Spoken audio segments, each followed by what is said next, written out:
2 miles into the ocean. Got us some lunch. Mike's gonna make us up some conch fritters. And we're gonna have to divide them 5 ways, so.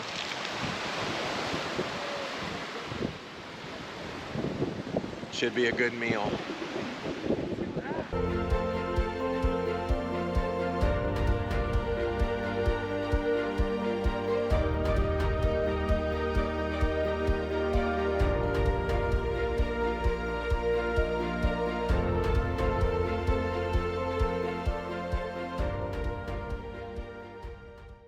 Conch Island, a lot of conch fritters, a lot of conch shells.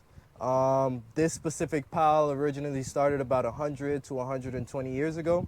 The fishermen would basically free dive for the conch, head back here, empty out the conch from its shell, and basically just toss on the shell here.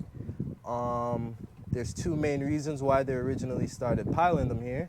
One being that the shells had to go someplace, and the second reason was if you toss a shell in the same location, the other conch will feel threatened. I don't kind of give them any blame, you know? My neighbor's house right next to me were to be blown up, I think I'll move out for a month or 2, you know? So the conch think the same way. Uncle Bob died, time to leave the area. But you can see the more pinkish orange colored ones are the fresher ones, the more white and bleached out ones are the older ones, and the gray ones at the bottom represent the waterline.